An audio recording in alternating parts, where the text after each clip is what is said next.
प्राण प्रिय श्री राधा गोपीनाथ भगवान की, पतित पावनी गौरंग महाप्रभु की, सर्व विघ्न विनाशक नरसिंह भगवान की, नित्य लीला प्रवेश श्री महेंद्र सभय चरणारविंद भक्तिवेदांत स्वामी प्रभुपाद की।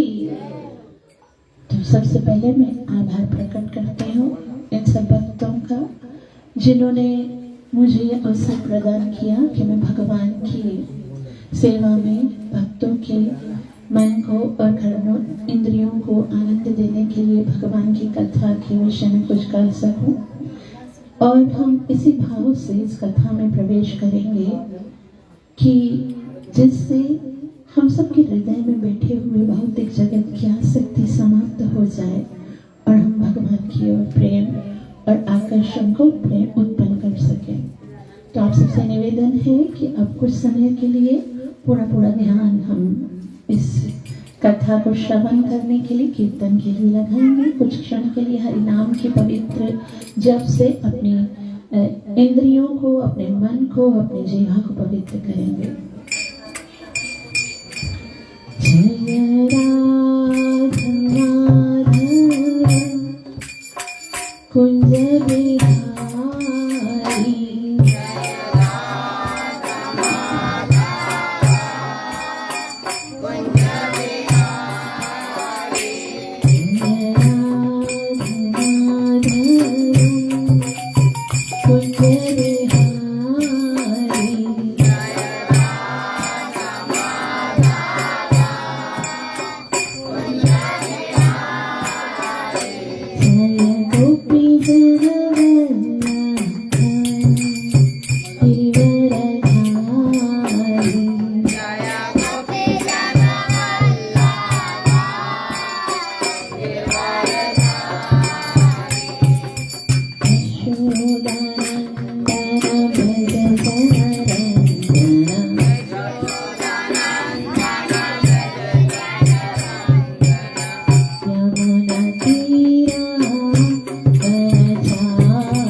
ताकि हम जो कुछ श्रवण करने वाले हैं उसका हमें पूरा पूरा लाभ प्राप्त हो सके।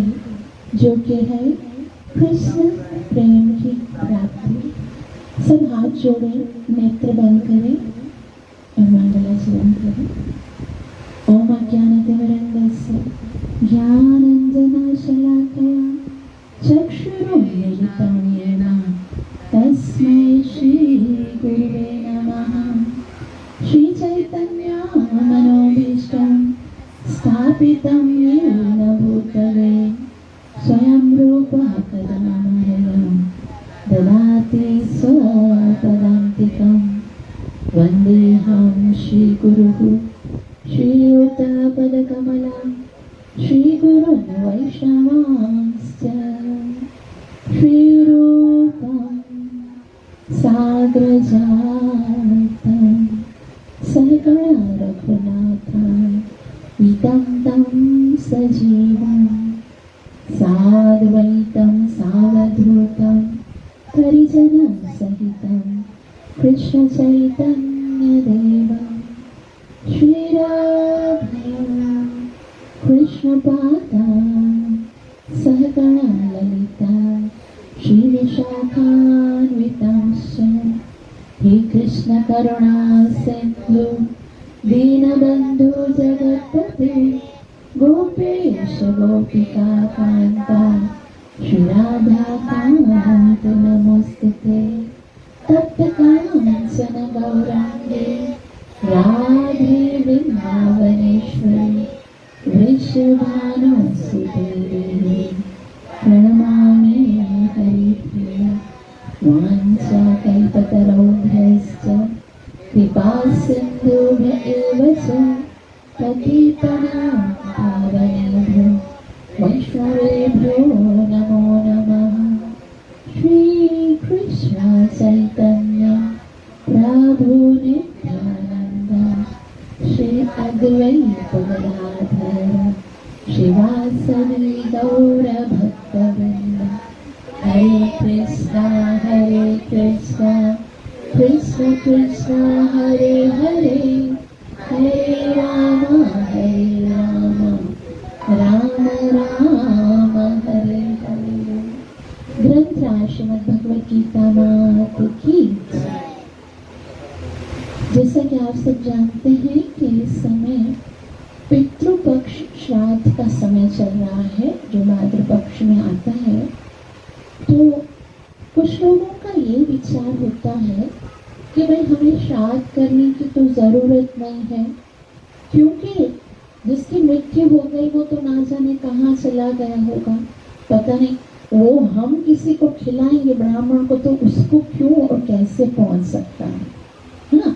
तो बहुत सारे लोग जो है ना उनको श्रद्धा ही नहीं है इस बात पर कि हम श्राद्ध करेंगे तो हमारे पितरों का उससे कल्याण होगा। और कुछ लोग तो ये हमसे भी पूछते हैं भाई क्या सबूत है, हम किसी कौवे को खिला दें, कुत्ते को खिला दें, ब्राह्मण को खिला दें, वो तो उसके पेट में जाएगा ना, हमारे जो पितृगण है उनको कैसे मिल सकता है।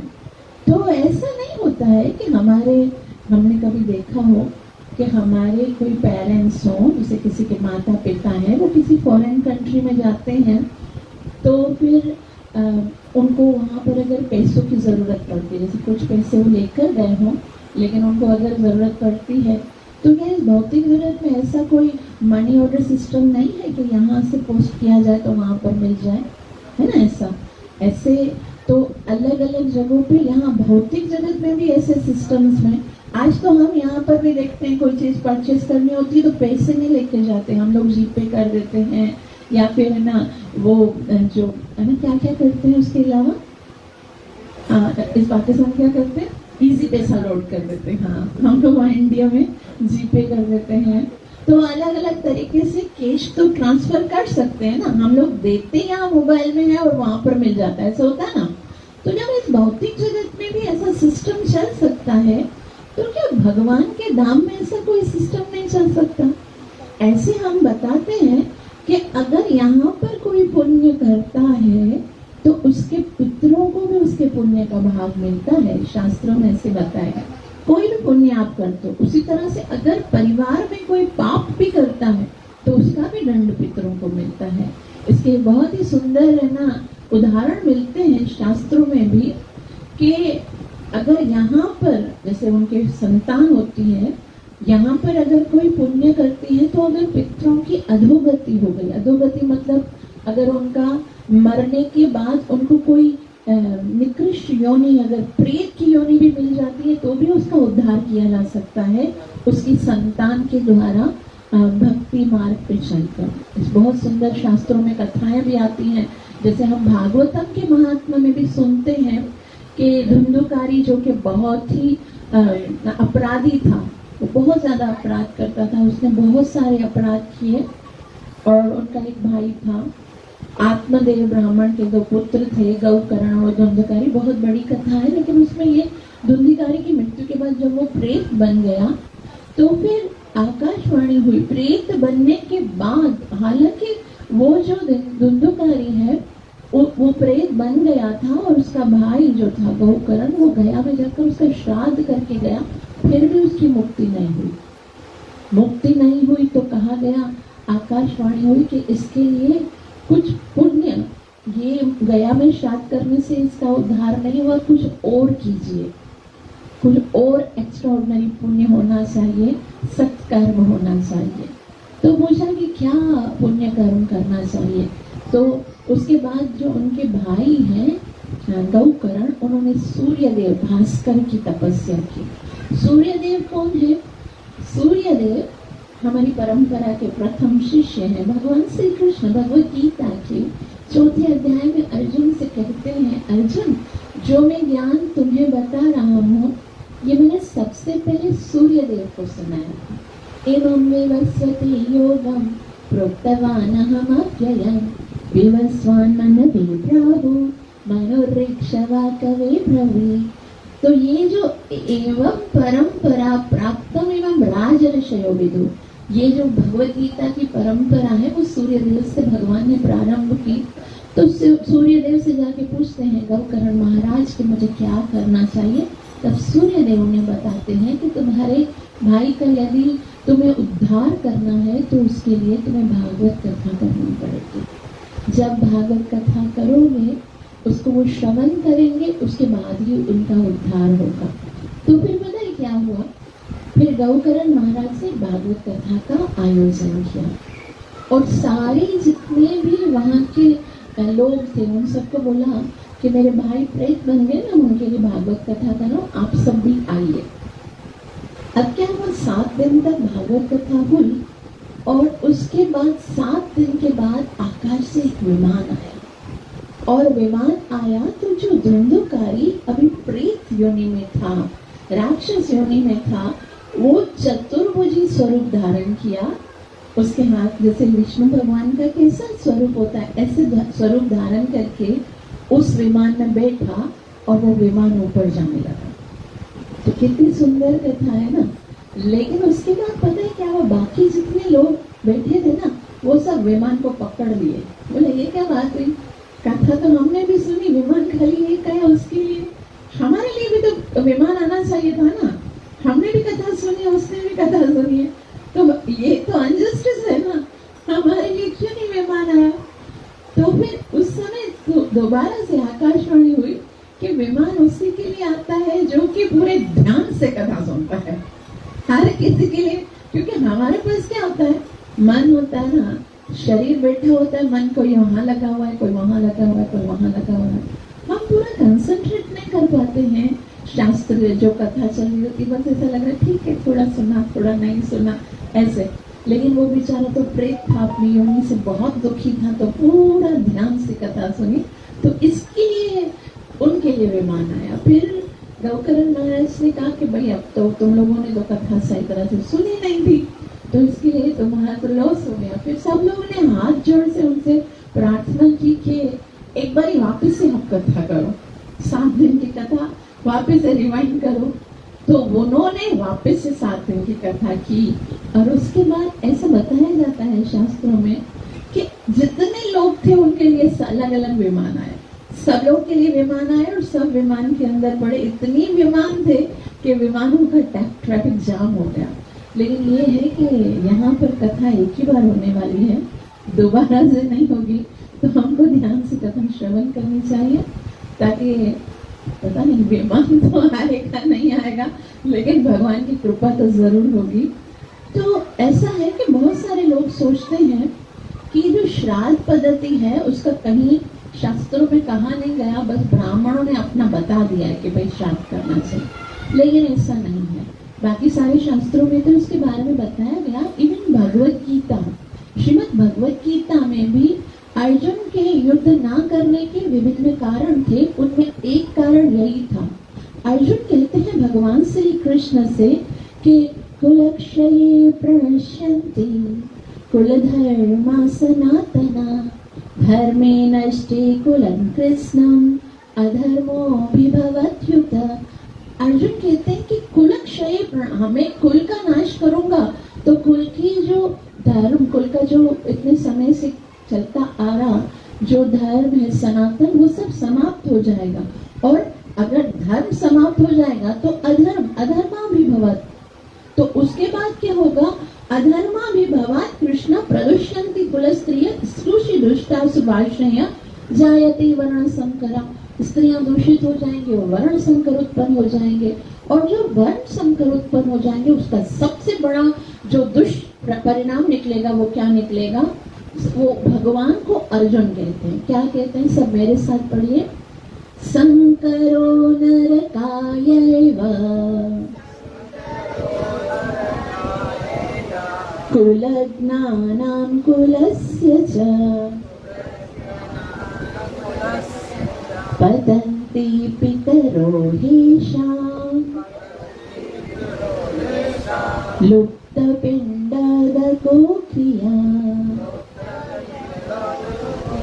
तो कहते संकरो नरकायैव, जो पुत्र जो होंगे वो संतान ऐसी वर्ण संकर हो जाएगी कि उनके अपराधों के कारण जो उनके पितृ हैं वो सब नरक में चले जाएंगे।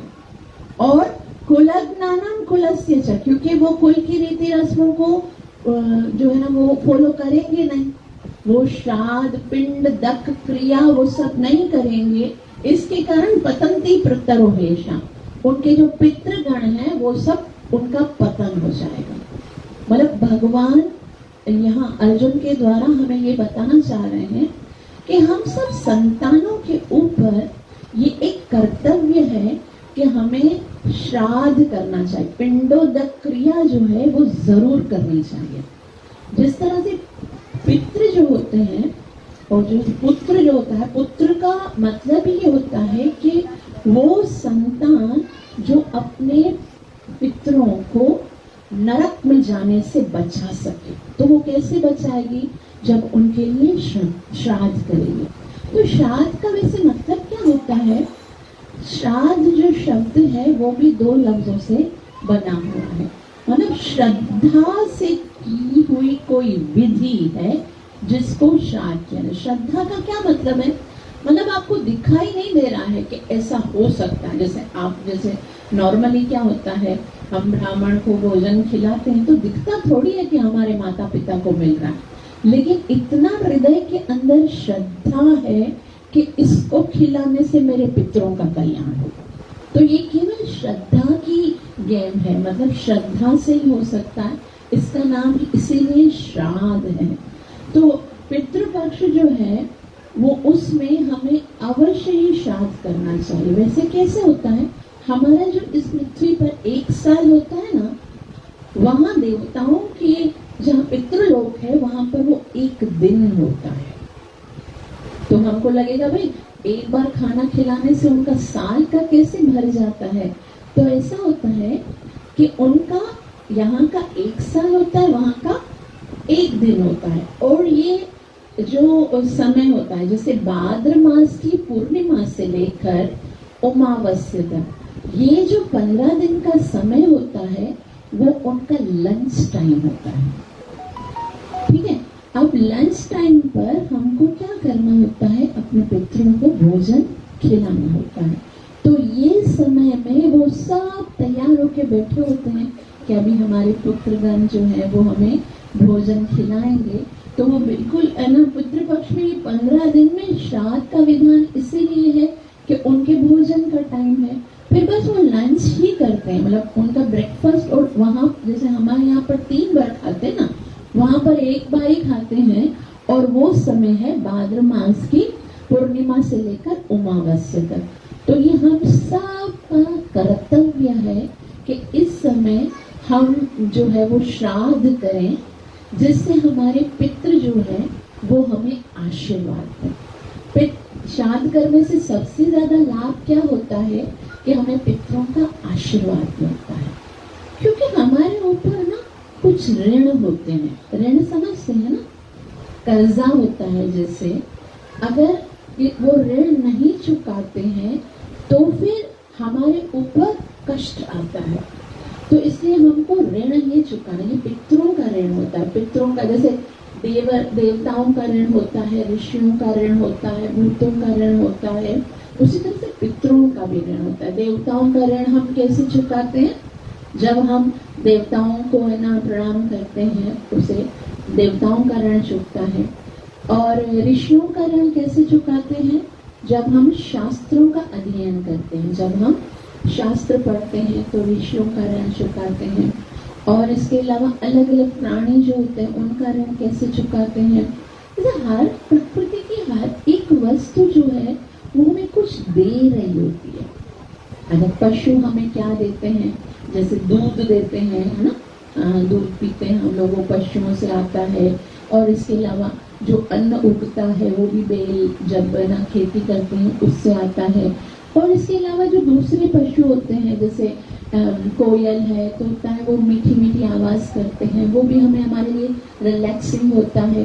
तो हर किसी से हम कुछ ले रहे हैं, तो उसके बदले में हमें कुछ न कुछ उनको देना है। मुफ्त में कुछ नहीं मिलता, जरूरी उसके लिए हम कुछ करना है। हरे कृष्णा। तो देखिए क्या होता है कि हमको ये पता है कि हमको जरूरी कुछ देना है। आप लोग सब इलेक्ट्रिसिटी यूज करते हैं ना, लाइट यूज करते हैं, तो उसके लिए हमें क्या देना पड़ता है? लाइट का बिल देना पड़ता है। और फिर घर में भी जो हम है ना घर में रहते हैं तो उसके लिए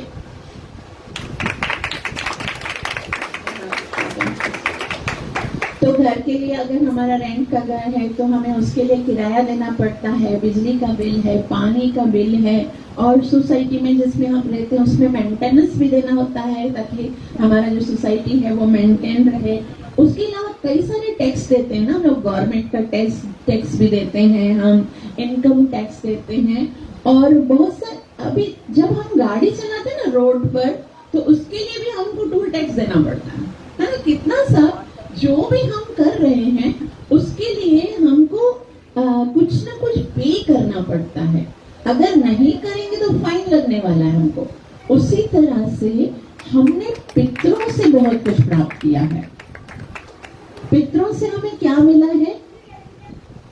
जो हमारे माता पिता हैं वो हमारे पितृ हैं, दादागण हैं। उनसे हमें सबसे पहले तो हमारा ये कुल मिला है, जिस कुल में हम रहते हैं। उसके अलावा क्या मिला है? हमारा परिवार मिला है। हमारे जितने भी परिवार, हमारे संबंधी हैं, वो हमारा पूरा खानदान के कितने सारे लोग हैं ना, चाचा है, मामा है, ताया है, ताई है, इतने सारे, वो सब हमारे परिवार हमारे पितरों के द्वारा हमें मिले। उससे आगे जाए तो उससे हमें हमारे माता पिता मिले हैं ना, जो हमसे कितना प्रेम करते हैं। उससे आगे जाए तो हमारे जो बहन भाई हैं वो हमें अपने माता पिता से मिले हैं।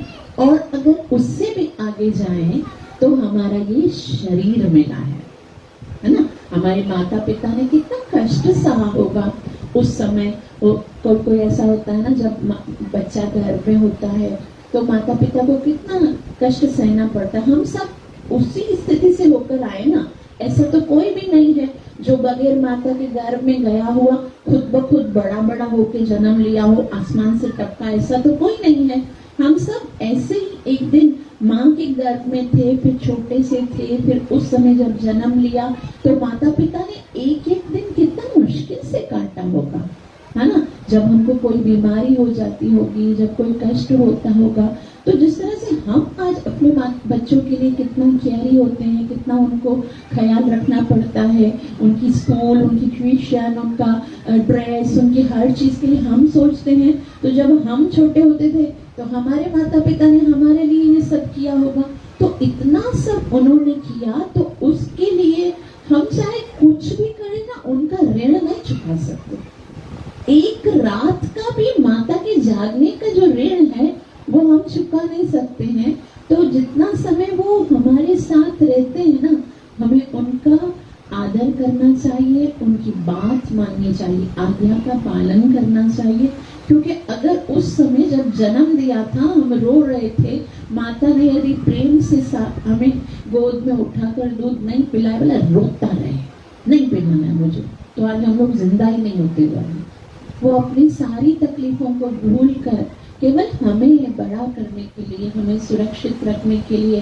पिताजी को बहुत दफा ऐसा भी होता होगा कि उसको अपने लिए कोई चीज की जरूरत होगी, अपने लिए बाइक लेना होगा, अपने लिए मोबाइल लेना होगा, अपने लिए कुछ लेना होगा, ड्रेस लेना होगा, लेकिन उसको लगा होगा नहीं मेरा बच्चा बीमार है, उसके लिए दवाई लेना ज्यादा जरूरी है ना, ऐसा होता है।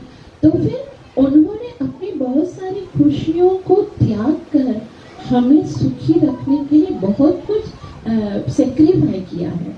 तो उसकी बदले में हमें तो उसका तो कुछ ऋण देना पड़ेगा ना, कुछ तो हमें भी करना पड़ेगा।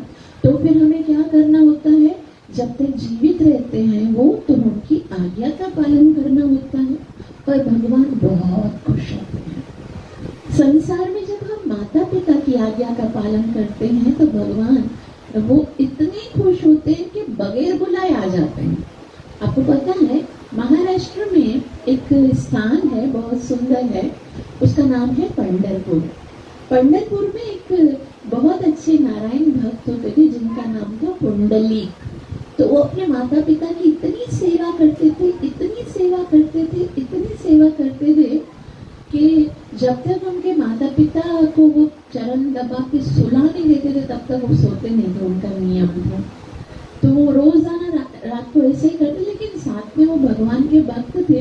तो जितनी देर वो माता पिता के चरणों को दबाते थे तब तक वो भगवान का नाम उच्चारण करते थे, हरे कृष्णा कृष्णा कृष्णा हरे हरे, हरे राम राम राम। तो एक बार क्या हुआ, वो भगवान का नाम ले रहे थे और वो अपने माता पिता के चरण दबा रहे थे। तो भगवान को बहुत अच्छा लगा कि देखो कितना अच्छा है, माता पिता की सेवा कर रहा है और मेरा नाम ले रहा है। तो भगवान जो है वैकुंठ से स्वयं लक्ष्मी नारायण वहां पर आके प्रकट हो गए। अब क्या है, दरवाजा बंद था, मतलब ऐसा नहीं था, लॉक नहीं लगा होता, लेकिन बंद ही था। भगवान बाहर खड़े होकर कहने लगे, अरे पुंडलीक मैं आया हूँ, देखो तुम मुझे पुकार रहे थे ना, देखो मैं आया हूँ, अब आओ मेरा स्वागत करो। तो पुंडलीक जो है ना वो अंदर से ही कहने लगे, अरे भगवान दिखता नहीं क्या, मैं अपने माता पिता की सेवा कर रहा हूँ, मैं सेवा अधूरी छोड़ के थोड़ी ना आऊंगा आपको रिसीव करने के लिए। तो भगवान ने कहा, लेकिन तुम मुझे पुकार भी तो रहे हो साथ में। अब अतिथि तो देव के समान होता है, और वैसे ही मैं देव हूँ, मैं तो भगवान हूँ, तो मुझे कुछ आसन तो दो। आप लोगों के गांव में इतना भी है ना शिष्टाचार नहीं है कि अगर कोई हमारे यहाँ पर अतिथि आए तो उसे आसन देना चाहिए, तो आप मुझे आसन तो दो। तो उसने कहा, देखो मैं यहाँ से उठ नहीं सकता, मेरे माता पिता, आप शोर नहीं करो, मेरे माता पिता विश्राम कर रहे हैं और जब तक ये पूरा सो नहीं जाएंगे मैं यहाँ से उठूंगा नहीं। बोले लेकिन हम इतनी देर, तो उन्होंने कहा ठीक है तुम वहीं खड़े रहो।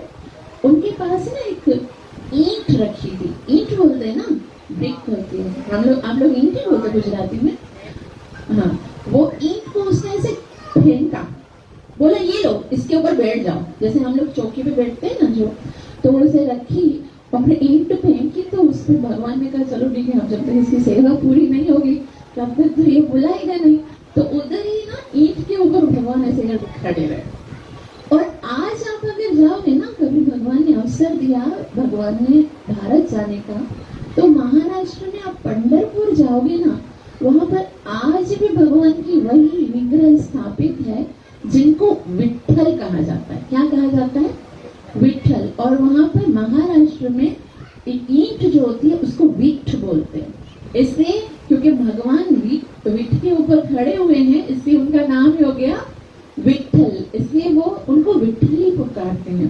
तो ऐसा है कि भगवान को उन्होंने बुलाया नहीं था। पुंडलिक जो है वो सेवा किसकी कर रहा था? माता पिता की सेवा कर रहा था, लेकिन जब वो नाम ले रहा था, माता पिता की सेवा कर रहा था, तो भगवान स्वयं प्रसन्न होकर उनके पास आ गए।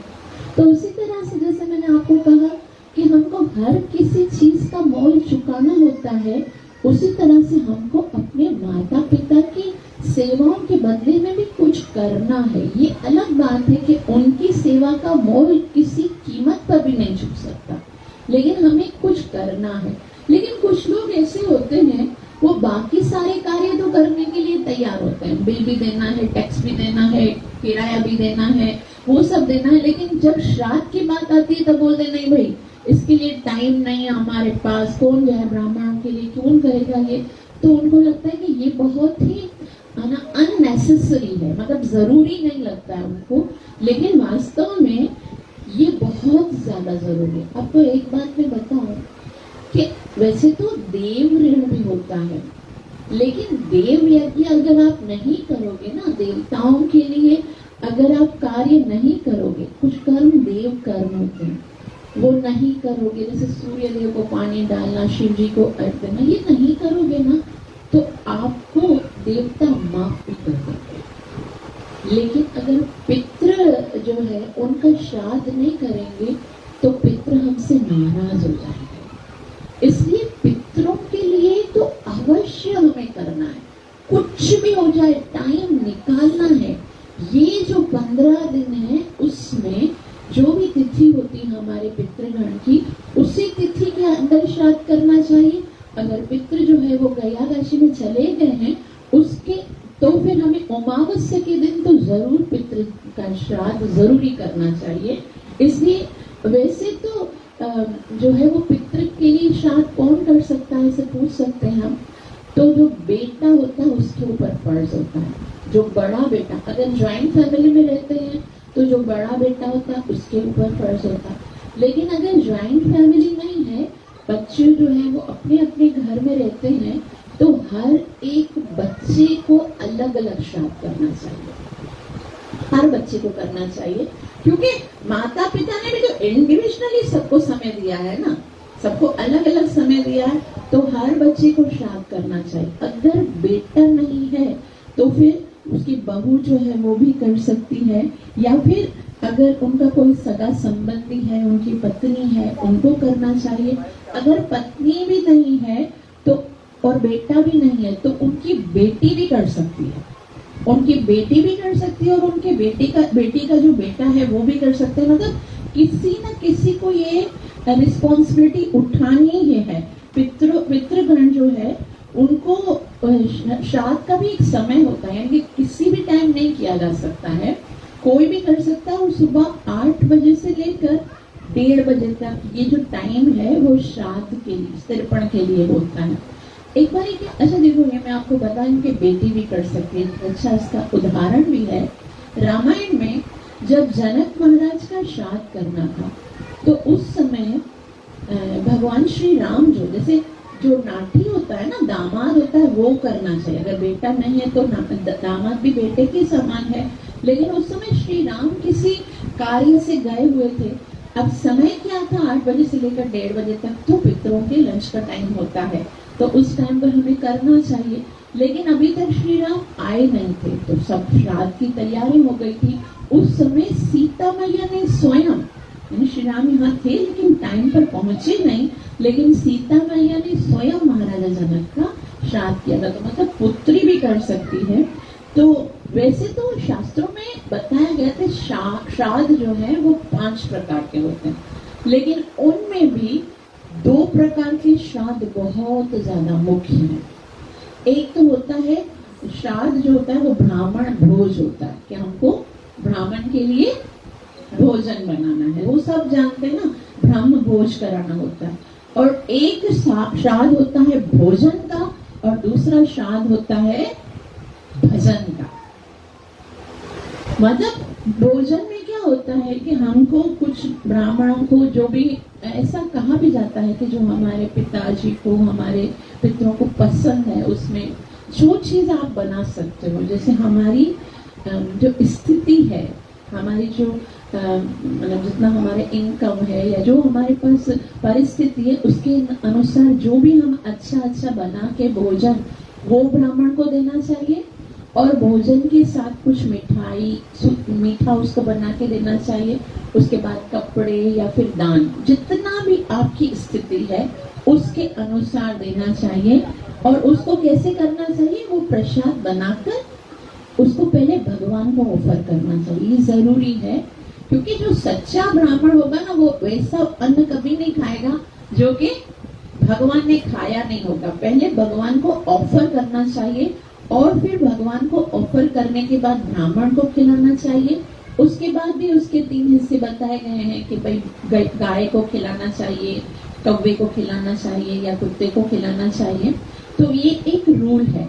तो ये भोजन का, अगर किसी के पास इतना धन नहीं है कि वो इतना सब कर सके, मतलब किसी की आर्थिक जो उसका जो इकोनॉमिक जो हालत है वो इतनी कमजोर है कि वो इतना सारा भोजन वगैरह नहीं बना सकते, तो कुछ फल या कुछ अन्न जो है वो परचेज करके उसको दे सकते हैं महाराज को। अगर ये भी नहीं कर सकते तो खाली दूध और केला लेकर वो उससे भी उनको श्राद्ध किया जा सकता है। मतलब ये भी अगर हम देंगे पितरों का नाम लेकर, या फिर भगवान हमारे पितरों को सद्गति दे, तो उससे भी वो संतुष्ट हो जाएंगे। लेकिन अगर कोई इतना भी नहीं कर सकता है कि वो कुछ फल और दूध दे, तो क्या करे कि थोड़ा घास ले ले, और घास जो है वो गाय को खिला देगा ना, उससे भी उनके पितरों का तर्पण हो जाएगा।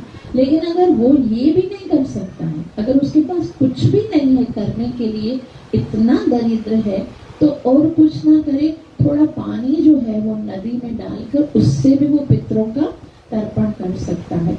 अगर वो भी नहीं कर सकता है तो भी उसको क्या करना चाहिए, भगवान के सामने हाथ जोड़कर प्रणाम करना चाहिए कि भगवान मेरी आर्थिक स्थिति इतनी अच्छी नहीं है, मैं ब्राह्मण को भोजन नहीं खिला सकता, फल दूध अन्न कुछ नहीं दे सकता, गाय को घास खिलाने की भी योग्यता नहीं, लेकिन आप तो कृपालु है ना, आप कृपा करके मेरे पितरों के ऊपर कृपा करो, उनको सद्गति प्रदान करो। तो ये कितना आवश्यक है कि शास्त्रों में मतलब माइनर बताया गया कि ये नहीं कर सकते तो इतना कर लो, इतना नहीं कर सकते तो इतना कर लो, इतना नहीं कर सकते तो इतना तो कर लो। सबको प्रणाम करके बोल तो सकता है ना, एटलीस्ट नाम तो बोल सकता है कि आप हमारे पितरों का उद्धार कीजिए। तो अपने सामर्थ्य के अनुसार करना, ऐसा नहीं सोचना चाहिए भाई इतना सब हो, लेकिन माता जी ने बोला भगवान को बोल दो, भगवान कल्याण करेंगे, तो कौन ब्राह्मण को खिलाने का सरदर्दी कौन करता है, यही कर लेते हैं। ऐसा नहीं, सामर्थ्य जितना भगवान ने आपको दिया है उसके अनुसार करना चाहिए। और इससे क्या लाभ होता है, जब हम श्राद्ध कर्म करते हैं तो उससे क्या लाभ होता है, सबसे पहला लाभ होता है कि हमारे जो पितृगण हैं वो हमें आशीर्वाद देते हैं। हमारे जीवन में हो सकता है हमारे कर्मों के अनुसार बहुत कुछ दुख भी लिखे होते हैं, लेकिन आशीर्वाद में इतनी शक्ति होती है कि वो दुख भी सुखों में बदल जाते हैं। और पितृ जो होते हैं वो उस स्थिति पर होते हैं कि उनके आशीर्वाद से हमारे जीवन के बहुत सारे दुख समाप्त हो जाते हैं। इसलिए बताया गया कि पितृ जब आशीर्वाद देते हैं तो सबसे पहले क्या होता है, हमारे घर में ना क्लेश नहीं होता है। क्लेश मतलब कभी कभी देखते हैं ना हमारे घरों में बहुत एक दूसरे साथ बहुत अच्छे से व्यवहार नहीं होता, वो उसके दिल में उसके लिए द्वेष होता है उसके, तो ये हृदय जो है ना वो अशांत रहता है, क्योंकि पितृगण खुश नहीं है। और पितृ जब खुश होते हैं तो हृदय शांत रहता है, तो क्लेश नहीं रहता, सबके प्रति प्रेम का भाव रहता है। और दूसरा क्या होता है इससे लाभ, दूसरा लाभ होता है कि हमारे घर में कोई सीवियर बीमारी नहीं आती है। जैसे कभी कभी हम देखते हैं ना लोगों के यहाँ पर, कभी धन वाले भी होंगे लेकिन इतनी खतरनाक बीमारी, सारा दिन डॉक्टरों के चक्कर होते हैं ना, तो ये भी पितरों के अभिशाप के कारण होते हैं। और अगर पितृगण खुश होंगे तो कोई भी, ऐसे तो जाहिर सी बात है कभी दांत में दर्द, कभी गले में दर्द, ये सब तो होता रहता है, लेकिन वो सीवियर कंडीशन होती है ना वो नहीं होती है। और तीसरा क्या होता है कि हमारी जो संतान होती है वो सुंदर होती है, स्वस्थ होती है, आज्ञाकारी होती है। कभी कभी हम देखते हैं घरों में संतानें जो होती हैं वो बदतमीज होती हैं, माता पिता की आज्ञा का पालन नहीं करते। और इसके अलावा अगर पितृगण खुश होते हैं तो हमारे घर में धन की कभी कमी नहीं आती। जब भी देखते हैं कभी कभी सब सुख होता है लेकिन धन नहीं होता, तो उसकी वजह से भी बहुत सर्वाइव करना पड़ता है, सफर करना पड़ता है। तो धन की कमी नहीं होती तो अन्न की कमी नहीं होती, मतलब भोजन पर्याप्त रहता है। तो पितरों के आशीर्वाद से ये सब होता है। लेकिन अगर कोई पितरों को खुश नहीं करता तो क्या होता है, ये सारी जो संपत्ति है, जैसे सबसे पहले घर में कोई बहुत खतरनाक बीमारी आ जाएगी, एक दूसरे के प्रति क्लेश हो जाएगा, या फिर है ना कोई हमारी जो संतान होगी वो आज्ञाकारी नहीं होगी, घर में भी धन की हमेशा किटकिट लगी रहेगी। तो ये सब पितरों की प्रसन्नता ना होने के कारण भी होते हैं उसके, क्योंकि उन्होंने हम पर कृपा नहीं की है, हमने उनके लिए श्राप नहीं किया। उन्होंने श्राप दिया कि भाई तुम मेरे लिए कुछ नहीं करते हो तो तुम लोगों के ऊपर भी दया नहीं होगी। मैं ये बता रही थी कि बहुत जरूरी है, अगर देवताओं के लिए नहीं करेंगे तो देवता हो सकता है माफ करें, पितृ माफ नहीं करते हैं। माता पिता ना जब तक जीवित होते हैं तब तक हमें बहुत बर्दाश्त कर चुके होते, बहुत बर्दाश्त कर रहे हो। जिस दिन से बच्चा पेट में आता है ना, उस दिन से लेकर लाते मारना शुरू करता है माँ को, और जब तक जीता रहता है ना तब तक कुछ ना कुछ माँ को सहना पड़ता है। माँ बाप को उनके लिए दुखी अगर माता पिता होते हैं ना तो संतान की वजह से होते हैं अक्सर, तो बहुत कुछ झेल लिया होता है जब तक जीवित होते हैं। मरने के बाद वो नहीं बर्दाश्त कर सकते, अब तो कर लो, अब तो सारी जिंदगी तुमको दे दी, अब खाली इतना करना है, एक दिन भोजन खिलाना है, वो भी नहीं हो सकता तुमसे, तो फिर तुम्हारे ऊपर तुम ना अधिकारी नहीं, तुम डिजर्व ही नहीं करते कृपा करने के। तो एक तो होता है इस तरह से श्राद्ध करना, भोजन का श्राद्ध, और दूसरा होता है भजन का श्राद्ध। ऐसा बताया जाता है कि अगर किसी कुल में एक भक्त उत्पन्न होता है, भक्त का मतलब क्या होता है, जो भगवान की सेवा करता है और भगवान के नाम का जप करता है, हरे कृष्णा कृष्णा कृष्णा हरे हरे, हरे राम राम राम हरे। जो भगवान का नाम लेता है उसकी 21 पीढ़ियां जो हैं, मतलब जितने भी 21 पीढ़ियों के पितृगण जो हैं वो सब आनंदित होते हैं, उनके अपराधों को भगवान नाश कर लेते हैं। ऐसा आप देखते हैं प्रहलाद महाराज के जीवन में, जब प्रहलाद महाराज को बहुत कष्ट दिया हिरण्यकश्यपु ने और नरसिम्हदेव भगवान ने आकर हिरण्यकश्यपु का वध कर दिया, तो प्रहलाद महाराज के नेत्रों में आंसू देखकर नरसिम्हदेव भगवान ने कहा, प्रहलाद तुम दुखी क्यों हो? तभी प्रहलाद ने कहा कि हे भगवान, मैं मानता हूँ कि हिरण्यकश्यपु जो था वो बहुत बड़ा असुर था, आपको प्रणाम भी नहीं करता था, आपको स्वीकार भी नहीं करता था, लेकिन कैसा भी था तो मेरा पिता ना, मेरा पिता था, और मुझे इस बात का बहुत दुख है कि उनकी अधोगति हुई होगी, उनका कल्याण तो नहीं हुआ होगा, उन्होंने तो जीवन में कभी आपकी भक्ति नहीं की है। तो नरसिम्हा भगवान बहुत सुंदर कहते हैं प्रहलाद, क्योंकि प्रहलाद तुम केवल अपने पिता के लिए परेशान हो, केवल अपने पिता के लिए सोच रहे हो, तुम्हारे जैसा शुद्ध भक्त जिस कुल में हो उस कुल की तो 21 पीढ़ियों को मुताड़ देता हूँ। तो जो भगवान का भक्त होता है ना, जो नाम जप करता है और जो भागवत श्रवण करता है, जैसे मैंने शुरू में भी बताया कि धुंधुकारी की मुक्ति के लिए गौकर्ण ने क्या किया था, भागवत का पाठ रखा था। तो जो भागवत श्रवण करते हैं उनके जो पितृगण होते हैं उनको बहुत लाभ मिलता है। ऐसा तो बताया गया शास्त्रों में कि भोजन तो हम एक दिन खिलाते हैं ना, जिस दिन जो पितृ ये श्राद्ध तो 15 दिन होते हैं उसमें, लेकिन रोज भागवत करते हैं अगर कोई भक्त लोग, तो फिर उनके पितृ तो रोजाना फीस्ट करते हैं, वहां पर डेली वहां पर फीस्ट होता है और वो आनंद कर रहे होते हैं। लेकिन इसका मतलब ये भी नहीं है कि फिर जो भक्त बन जाए फिर उसको भी श्राद्ध वगैरह नहीं करना चाहिए, क्योंकि ऐसा भी भगवान श्री कृष्ण भगवद गीता में बताते हैं, चैप्टर नंबर 4 वर्स 5 में, यद्यद् आचरति श्रेष्ठ तत्तदेव तरो जना स यत् प्रमाणं कुरुते लोकेऽस्मिन् तरमनुवर्तते कि यज्ञ आचरति श्रेष्ठ, कि जो श्रेष्ठ लोग होते हैं ना, जो करेंगे तो जो साधारण लोग हैं उनको फॉलो करेंगे, तो जो भक्त जन हैं उनको भी ऐसी सेवा करनी चाहिए। इसीलिए हम देखते हैं कि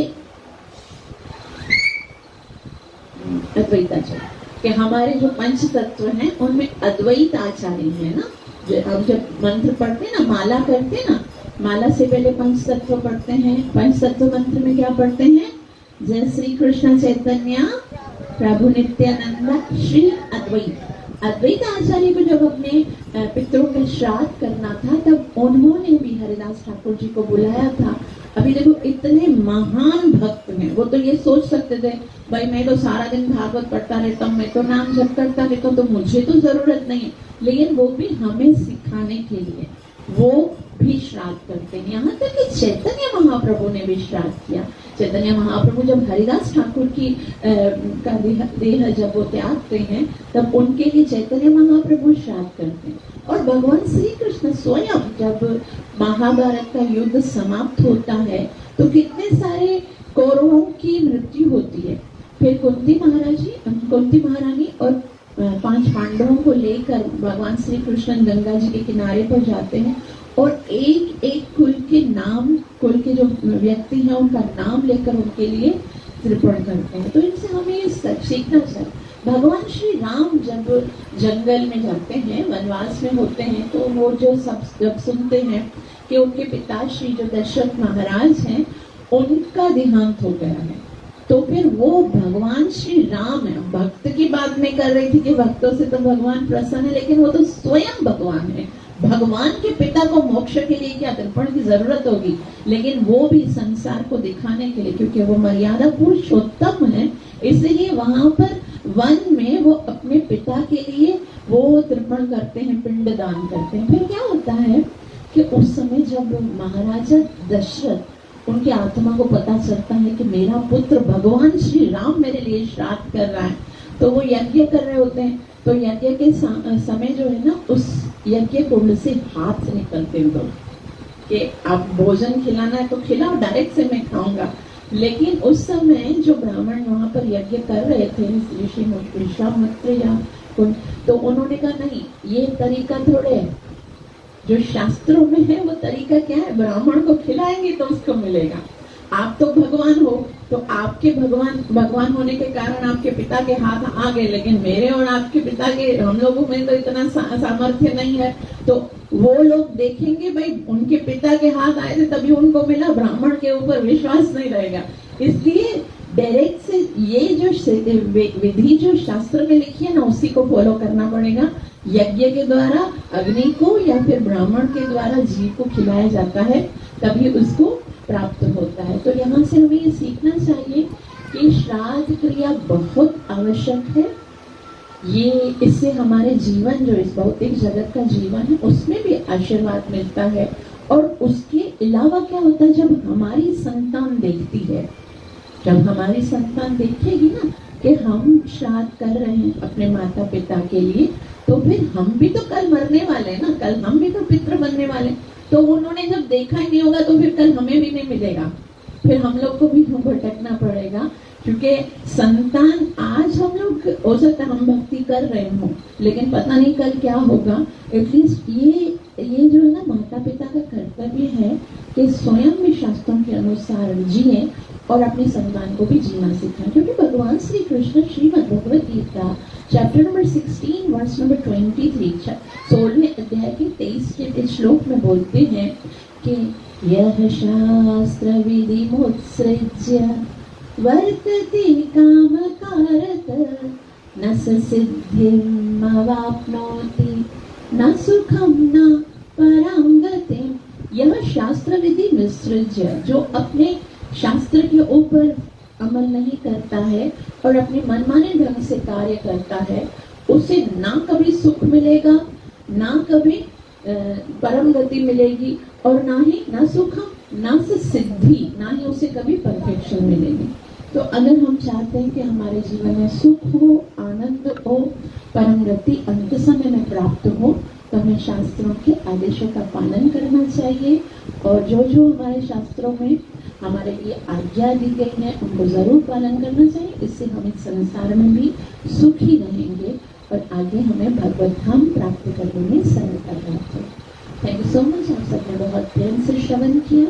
मुझे आशीर्वाद दीजिए कि मैं प्रेम से निरपराध भाव से हरि के नाम का जप कर सकूं और अपनी सेवा और साधना से गुरु और कृष्ण को प्रसन्न कर सकूं। Thank you so much.